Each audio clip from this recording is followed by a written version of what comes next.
comme ceci que c'est une escroquerie. Faisant beaucoup d'argent avec des fleurs et toutes ces choses. Mais la fête des mères devrait être chaque jour. Alléluia. Amen. Yes, donc la femme, ce n'est pas seulement un 8 mars qu'on doit lui réserver. Non. On doit apprécier nos sœurs, nos femmes et tout ça tous les jours. Amen. Amen. Il ne faut pas seulement attendre le 8 mars pour donner un cadeau, bien une fleur et tout ça. Il faut bien aimer nos femmes, nos sœurs et tout ça tous les jours. Amen. Le prophète dit que, moi je crois que c'est une escroquerie. Est-ce que vous dites, nous pouvons dire Amen? Amen. Yes, sir. Ah, si vous ne le dites pas, donc vous voulez résister à ce que Dieu a dit. Faisant beaucoup d'argent avec les fêtes de toutes ces choses. Mais la fête des mères devrait être chaque jour.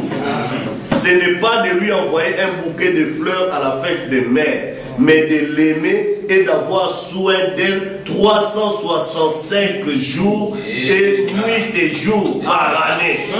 Et bien sûr, le monde commercial a une grande emprise sur les choses comme celle-ci. Et cela déprécie la mère. Amen. Eh bien, à la dernière fête des mères, je lui ai envoyé un bouquet de fleurs. C'est ce que disent les gens.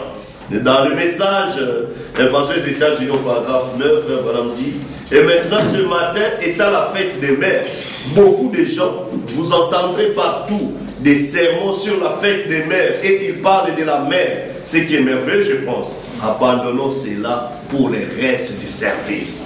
Amen. Paragraphe 77 il dit, la fête des mères est merveilleuse, mais c'est comme le monde.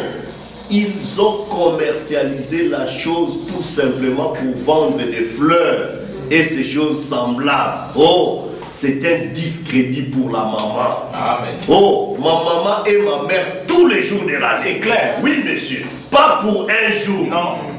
Je dirais, aimes-tu ta mère? Ainsi de suite. Amen. Amen. Donc, pour dire que ça, il parle par rapport à la fête des mères, mais la mère, c'est aussi une femme. N'est-ce pas? Amen. Donc, je crois que ce qu'il a dit pour la fête des mères est valable aussi pour la fête des femmes. Bien, journée de la femme. Amen. Amen. Nous ne devons pas simplement apprécier nos sœurs seulement au 8 mars. Vous comprenez? Mais nous devons les apprécier tous les jours.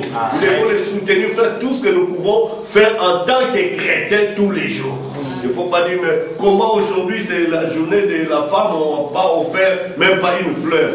Ce n'est pas simplement la fleur qui montre qu'on t'aime toute l'année. Si on te tape toute l'année et le jour, le 8 mars, on vient te tendre la fleur, ça veut dire qu'on t'aime. Non, non, non. Vous comprenez? Donc, nous étant chrétiens, nous les sœurs étant des chrétiens, nous devons comprendre que ça c'est une escroquerie, dit les prophètes. Vous dites Amen. Je n'ai pas entendu les sœurs dire Amen. Hein? Ah, je vais entendre un grand Amen de la part des sœurs. Amen. Ah, là, c'est des appels qui rentrent, puis ça se limite quelque part. Là. Donc, c'est juste pour dire que nous, en tant que chrétiens, des choses des païens, ils le font à leur manière, mais nous devons avoir une vision chrétienne des choses. Oui. Amen. Oui. Ça ne veut pas dire aussi, si c'est le 8 mars, je ne vais pas donner de fleurs. Parce que ça fait partie des 365 journées-là. Oui. N'est-ce pas? Donc, si ça fait partie de ces jours, si tu peux donner ça le 8 mars, tant mieux. Amen. Si tu peux l'amener au resto le 8 mars, tant mieux. Mais ce n'est pas seulement à cause du 8 mars que je dois l'amener là-bas. Vous allez dire Amen à ça. Amen. Si le 8 mars, les poches sont vides, on peut mettre ça, reporter ça à un autre jour. Amen. Pour que ça soit dans l'année. Nous disons Amen. Amen. Ainsi, nous bénissons les Seigneurs pour cela. Et il y a aussi la sœur Assisi qui va retourner au pays. C'est aujourd'hui. À quelle heure? C'est confirmé ce soir? Ah, donc... si tout va bien, elle rentre au pays. Bon, elle a fini les études et voilà que le Seigneur a permis à ce qu'elle puisse maintenant s'apprêter à rentrer au pays. Elle est venue ici, elle ne croyait pas le message, mais le Seigneur savait qu'elle devait croire le message ici. Amen. Amen. Et par son témoignage, il y a sa grande sœur qui est au pays et dans le message. Mais depuis ici. Amen. Donc ça montre que c'est un grand témoignage d'avoir donné sa vie au Seigneur, que Dieu la bénisse richement. J'ai appris qu'il y a aussi frère Jérès qui rentre. Ah, voilà, donc avec un décalage de 3 jours. Donc, gloire à Dieu. Donc frère Jérès aussi rentre. Que Dieu les bénisse richement et que Dieu vous accorde les désirs de vos cœurs. Je sais maintenant qu'un jour, une fois sur Brazza, je sais quelle adresse appeler. Amen. Amen. Donc, je suis très content ce que le Seigneur a fait, je crois que c'est une grande joie pour nous. Amen. Amen. Donc sans plus tarder, pour inviter le pasteur Fred pour apporter la parole de Dieu, nous allons chanter. Donc vous savez qu'il est là dans les champs de mission. Si vous avez quelque chose, soutenez-les. L'argent, quoi que ce soit, donnez, ça permet à payer les péages, ça permet à payer les carburants durant son voyage ici, peut-être louer des voitures et tout ça pour le voyage missionnaire. Frère Branham dit, quand vous faites l'œuvre missionnaire, vous êtes dans la volonté parfaite de Dieu. Oui. Amen. Oui. Et celui qui soutient l'œuvre missionnaire est aussi béni de la part du Seigneur. Amen. Amen. Je vous ai parlé l'autre fois de ces grands milliardaires du temps des frères Branham, celui-là qui donnait la dîme de 3 millions de dollars américains par an. C'est ce frère John Charitz, c'est quelqu'un qui cassait des caillasses là-bas et tout ça, qui galérait à mort. Sa femme n'enfantait pas pendant 10 ans, c'est 17 ans. Frère Branham a prié pour lui et tout ça, mais pendant tous ces temps, ces frères-là étaient en train de soutenir la cause et tout ça. Et quand Dieu l'a béni, je vous ai lu des citations, comment Dieu l'a béni d'une manière surnaturelle après la prière du prophète. Ces gars-là, c'est lui qui distribuait des papiers d'évangélisation, des campagnes des frères Branham et tout ça. Donc je crois qu'ici aussi il y a des John Charitz. Amen. Amen. Il y a des John Charitz qui sont encore au niveau des caillasses en train de casser, ils sont en train de souffrir. Après ils vont changer d'état. Amen. Après ils vont vivre dans des containers là et tout ça, mais après Dieu va l'envoyer quelque part pour être béni. Et je crois qu'il y a une bénédiction qui est en train de planer déjà. Est-ce que vous le croyez? Croyez, ne cherchez pas à voir, mais croyez cela. Heureux celui qui croit sans avoir vu. Et je crois que c'est que le pasteur nous a dit, il va encore déverser notre bénédiction. Amen. Alors que nous nous levons pour pouvoir chanter. Jésus a une table où les saints des dieux sont nourris. Amen. Il invite son peuple, lui vient dîner. Jésus a une table où les saints de Dieu sont nourris. Et la vie de son peuple lui vient dîner. Il nourrit avec sa main et pourvoit à nos besoins. C'est bon de souper avec lui tout le temps. Viens dîner, viens dîner.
Yeah.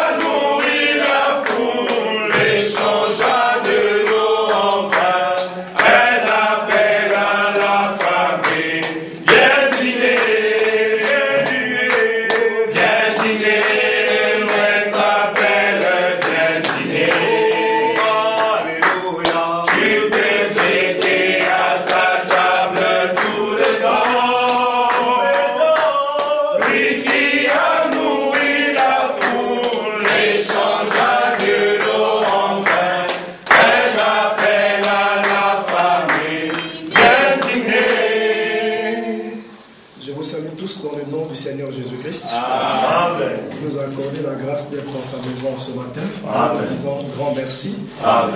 Avec nos têtes inclinées, nous allons dire un mot de prière.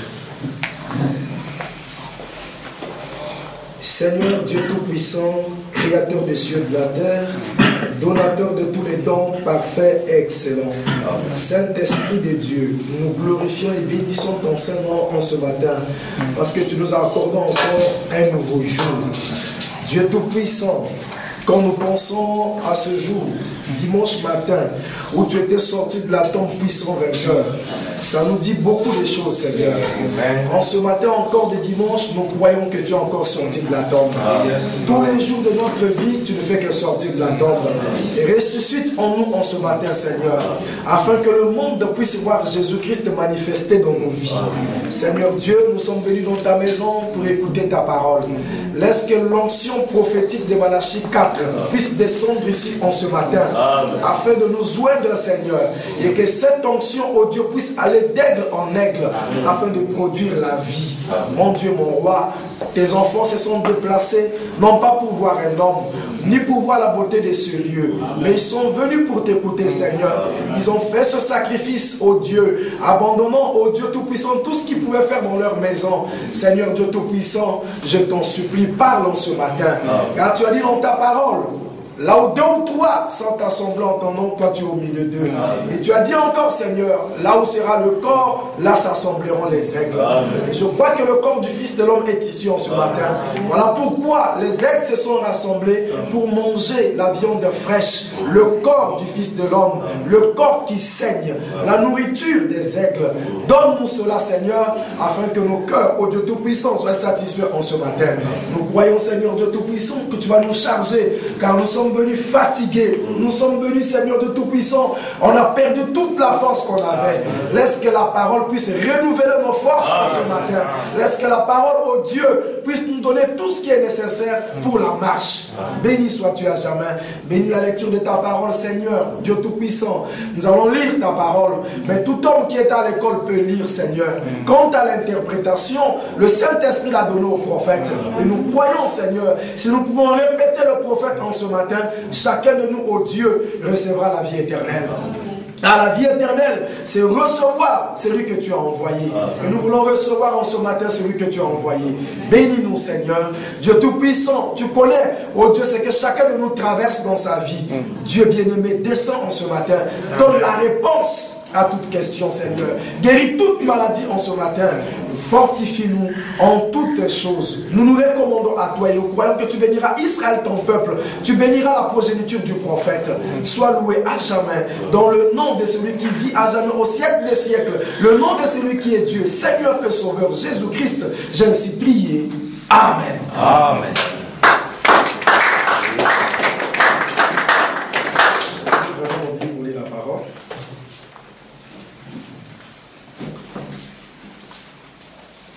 Venez avec moi dans le livre de Matthieu au chapitre 28.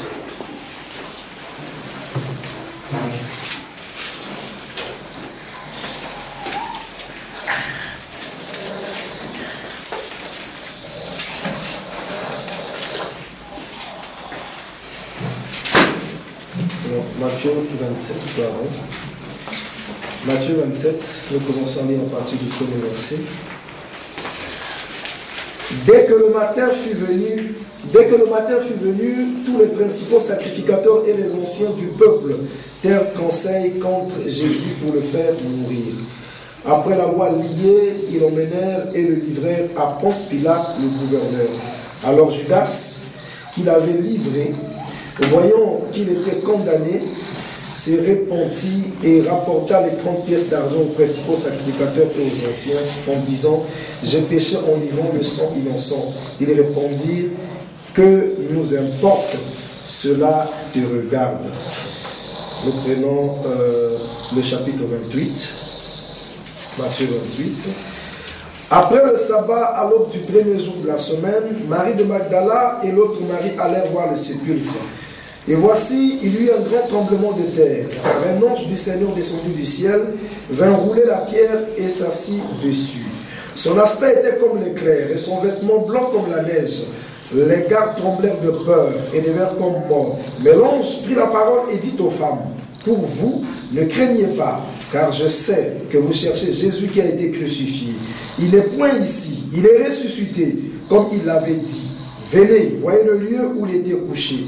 Et allez promptement dire à ses disciples qu'il est ressuscité des morts. Et voici, il vous précède en Galilée. C'est là que vous le verrez. Voici, je vous l'ai dit. Elles s'éloignèrent promptement du sépulcre avec crainte et avec une grande joie. Et elles coururent porter la nouvelle aux disciples. Et voici, Jésus vint à leur rencontre et dit, je vous salue. Elles s'approchèrent pour saisir ses pieds. Et elles se prosternèrent devant lui. Alors Jésus leur dit, ne craignez pas. Allez dire à mes frères de se rendre en Galilée. C'est là qu'ils me verront. Pendant qu'elles étaient en chemin, quelques hommes de la garde entrèrent dans la ville et annoncèrent aux principaux sacrificateurs tout ce qui était arrivé. Ceux-ci, après s'être assemblés avec les anciens et avoir tenu conseil, donnèrent aux soldats une forte somme d'argent, en disant, dites, ces disciples sont venus de nuit le dérober pendant que nous dormions. Et si le gouverneur l'apprend, nous l'apaiserons et nous vous tirerons de peine. Les soldats prirent l'argent et suivirent les instructions qui leur furent données. Et ce bruit s'est répandu parmi les Juifs jusqu'à ce jour. Les 11 disciples allèrent en Galilée sur la montagne que Jésus leur avait désignée. Quand ils le virent, ils se prosternèrent devant lui, mais quelques-uns eurent des doutes. Jésus s'étant approché leur parla ainsi. Tout pouvoir m'a été donné dans le ciel et sur la terre. Allez, faites de toutes les nations des disciples, les baptisons au nom du Père, du Fils et du Saint-Esprit, et enseignez-leur à observer tout ce que je vous ai prescrit. Et voici, je suis avec vous tous les jours jusqu'à la fin du monde. Que le Seigneur notre Dieu bénisse la lecture de sa parole. Vous pouvez vous asseoir.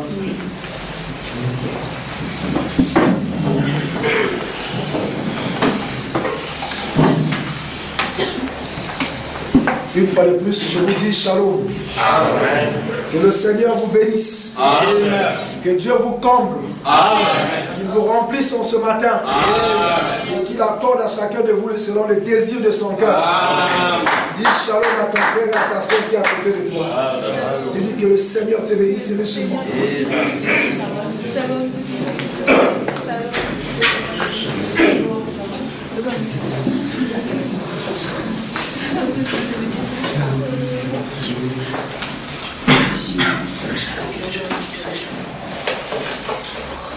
Nous sommes très heureux d'être encore dans sa maison ce matin. Amen. Car la Bible dit qu'il est doux et agréable pour des frères, pour des bien-aimés de demeurer ensemble. C'est comme l'huile qui descend sur la tête, sur la barbe et sur les pans des vêtements d'Aaron. Et c'est comme la rosée du monde énervant. C'est là que l'Éternel déverse ses bénédictions pour toujours et à perpétuité. Amen. Et nous croyons que nous sommes les pans des vêtements d'Aaron. Est-ce que vous le croyez? Amen. Car quand l'onction était descendue sur la tête, nous n'étions pas encore là. C'était dans l'Ancien Testament. Et l'onction devait descendre sur la barbe. Amen. Amen. Et jusqu'au pont des vêtements d'Aaron, c'est-à-dire au temps de la fin. L'onction devait continuer à couler. Et je crois qu'en ce matin, la même onction continue encore à couler. Amen. Car Frère Branham dit la parole doit aller d'aigle en aigle. Amen. Amen. Nous voulons recevoir cela en ce matin. Et le temps est tellement passé. Je me sens un peu fatigué avec tout ce que nous avons fait hier. Nous étions à Marrakech, comme le pasteur a su l'annoncer, pour apporter la bonne nouvelle. Parce que vous savez, quand il y a des gens réunis quelque part et qu'ils ont besoin de la parole, notre travail c'est de leur apporter cette parole. Amen. Parce que si on ne le fait pas, à ce moment-là, nous n'accomplissons pas notre travail. Exact. Et c'est tellement difficile ici au Maroc que les gens viennent pour aller là-bas, ça et là, apporter la bonne nouvelle. Et quand Dieu nous accorde cette occasion, nous devons le faire pour la gloire de notre Dieu. Et je crois que vous prierez pour cela afin que Dieu fasse davantage. C'est comme je disais aux frères hier, où j'ai parlé sur Daniel à Babylone qui était seul. Frère Branham dit, les 3 autres enfants hébreux étaient dans d'autres parties du royaume. Amen. Mais là où Daniel était, il était seul. Amen. Il dit sans église, pas des frères. Il dit, il n'écoutait pas d'autres chants que des chants païens qui se chantaient. Mais lui chantait les chants chrétiens. Amen. Mais il a gardé la victoire jusqu'à la fin. Amen. Amen. Et j'ai demandé aux frères de garder la victoire jusqu'à la fin. Amen. Et le prophète dit, Daniel l'a fait sans le sang de l'agneau. Daniel a gardé la victoire sans le baptême du Saint-Esprit. Mais nous, aujourd'hui, nous avons le sang de l'agneau, le baptême du Saint-Esprit. Et même plus l'adoption. Amen. Amen. Amen. Christ dans l'homme. Et que Dieu nous fasse grâce afin que nous aussi nous puissions continuer à garder la victoire jusqu'à la fin du voyage. Amen. Amen. Alors ce matin, je vais aller un peu plus vite à cause du temps, parce que le temps est vraiment parti. Et je vais parler sur le pouvoir divin. Nous venons de lire ici dans la Bible, dans Matthieu au chapitre 28, c'est Matthieu qui nous relate la scène de la résurrection de notre Seigneur Jésus-Christ. Et au verset 28, Jésus dit, il dit, tout pouvoir m'a été donné dans le ciel et sur la terre. Nous savons tous que Jésus-Christ est Dieu. Est-ce que vous le croyez? Amen. Et il envoie les disciples d'aller dans le monde entier pour apporter la bonne nouvelle. Mais c'est le verset 18, Jésus dit, Jésus s'étant approché leur parla ainsi, tout pouvoir m'a été donné dans le ciel et sur la terre. Tout pouvoir m'a été donné dans le ciel et sur la terre. Donc, tout le pouvoir est entre les mains du Seigneur Jésus-Christ. Que ce soit au ciel ou sur la terre, c'est Jésus qui détient tout le pouvoir. Amen. Le croyez-vous? Amen. Oh, Jésus-Christ est Dieu. Oui. S'il a tout le pouvoir, alors c'est le pouvoir divin. Amen. Or, nous savons que le pouvoir est fait pour régner. Amen. Celui qui a le pouvoir, c'est celui qui doit régner. Amen. Celui qui a le pouvoir, c'est celui qui doit gouverner. Amen. Celui qui a le pouvoir, c'est celui qui doit commander. Amen. Donc, le pouvoir amène une personne à être au-dessus des autres. Amen. Amen. Amen. Si tu as le pouvoir, personne ne peut être au-dessus de toi.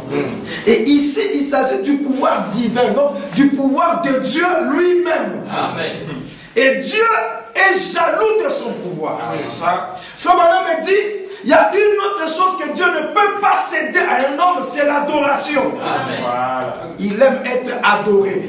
Il aime être élevé. Il aime être honoré. Il aime être glorifié. Il aime être acclamé. Il aime que nous puissions l'élever et prier en son sein.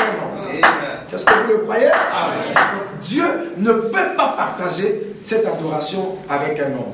Alors, tout le pouvoir ici est remis entre les mains de Jésus. Frère Manan me dit, Jésus dit ça quand? Après sa résurrection. Il dit, remarquez qu'il n'a pas dit ça avant, mais il a dit ça après. Tout le pouvoir lui a été remis après sa résurrection. Est-ce que cela veut dire qu'avant sa résurrection, Jésus n'avait pas tout le pouvoir? Non. Il avait tout le pouvoir. Bien sûr. Amen. Il avait le pouvoir. Mais ici, il s'agit de quelque chose de très spécial. Amen. Que le Seigneur veut nous enseigner. Amen. Amen. Frère Manan me dit, dans la prédication, c'est le lever du soleil, au paragraphe 51, il dit ceci, on va lire. Aimez-vous le prophète? Amen. La trinité du diable, la mort, le séjour de mort et la tombe. Oui. En effet, Satan est l'auteur de la mort. Oui. Il est le possesseur du séjour des morts et aussi de la tombe. C'était là la trinité de Satan. Et une seule chose en était la cause. C'était la mort. La mort vous envoie dans la tombe. Et en étant un pécheur, vous allez au séjour des morts. Tout cela, c'était une seule chose, la trinité de Satan, c'est-à-dire la mort. C'est ce qui avait retenu l'homme captif pendant toutes ces années. Et quand on parle de la trinité de Satan ici, vous pouvez relier ça avec l'esprit des grenouilles, vous pouvez relier ça avec ce que l'Apocalypse dit, le premier, le deuxième et le troisième saut. Mais maintenant, la véritable trinité de Dieu, qui est un seul, manifesté en Christ, celui qui était la vie et qui avait brisé les sceaux et vaincu l'ennemi et qui qui était ressuscité, le seul Dieu vivant et vrai. Je suis celui qui était mort, et je suis vivant au siècle des siècles. Je tiens les clés de la mort et du séjour des morts. Dieu, un seul, s'est fait homme. Amen. Et il a habité parmi nous. Amen. Et il a vaincu tous les ennemis. Amen. La preuve avait alors été faite que la trinité de Satan avait été vaincue. Yes. Et que la trinité de Dieu avait été divulguée. Parce que Dieu seul, lui seul avait le pouvoir de ramener à la vie. Il était cet Emmanuel. Dieu avait été manifesté en chair. Ce n'est pas étonnant qu'il ait pu déclarer là dans Matthieu chapitre 27, tout pouvoir dans le ciel et sur la terre avait été remis entre mes mains. Je vous envoie pour que vous soyez mes témoins par tout le monde. Il avait vaincu à la fois la mort, le séjour des morts et la tombe. Non seulement il a accompli cela, et il est ressorti vainqueur, avec tout pouvoir dans les cieux et sur la terre. Tout ce qui était le Père, tout ce qui était le Saint-Esprit, et tout ce qui avait jamais eu, se trouvait en lui. Tout pouvoir dans le ciel et sur la terre m'a été donné. Tout le reste n'a aucun pouvoir. Amen. Il l'avait vaincu. Est-ce que les aigles peuvent dire amen à ça? Bon, et alors, non seulement cela, mais il a envoyé un message à ses disciples. Ceux qui croyaient en lui ne craignaient point, car je suis celui qui était mort, et je suis de nouveau vivant au siècle des siècles. Je tiens les clés de la mort et du séjour des morts. J'ai déjà vaincu cela. Ne craignez plus, car chaque sémence de Dieu désignée d'avance, prédestinée, prendra vie. Quand cette lumière se répandra sur la surface de la terre. Ce glorieux évangile, dans chaque âge, elle produira la récolte que Dieu l'a destinée à produire. Amen. Il était ressuscité des morts. Amen. Frère Branham me dit, pourquoi Jésus, après sa résurrection, dit tout pouvoir m'a été donné? C'est parce que quand Jésus est né, il avait des choses à vaincre. Amen. Jésus est Dieu, mais Dieu dans la chair humaine. Amen. Et Dieu étant dans la chair humaine, devait vivre les mêmes choses que l'homme. Il devait affronter les mêmes difficultés que l'homme. Frère Branham me dit, Jésus étant dans sa chair, ou Dieu dans la chair, appelé Jésus, devait vivre toutes les tentations que l'homme a vécues sur la terre. Amen. Parce que là, il était un homme. Le croyez-vous? La bataille devait commencer pour Jésus. Il devait commencer à vaincre. Chaque fois qu'il y avait une épreuve, chaque fois qu'il y avait une tentation, Jésus devait vaincre. Ça a commencé à la montagne, avec le diable qui lui a dit, adore-moi, je te donne tout ça. Je te donne tout. Le diable voulait amener Jésus à faire des compromis avec la parole. Or, il ne savait pas que Jésus était lui-même la parole. Jésus a dit, arrière de moi Satan. Parce qu'il savait qu'il devait recevoir cela en versant son sang à la croix de Golgotha. Il n'a pas accepté l'offre de Satan. Et aujourd'hui, il n'acceptait jamais l'offre de Satan. Quand Satan te donne ici, il récupère de l'autre côté. De toutes les façons, le monde n'a pas été créé par le diable. Et il n'a pas le privilège ou l'autorité de donner la terre à une autre personne. Il n'y a que le créateur de la terre qui a le droit de donner la terre à quelqu'un d'autre. Parce que c'est lui le créateur et c'est lui qui a ce privilège-là. Le croyez-vous? Et Jésus commençait à vaincre. Chaque fois qu'il marchait sur la terre, qu'il rencontrait une difficulté, une situation devant lui, il devait vaincre. Nous savons qu'il a vaincu la maladie.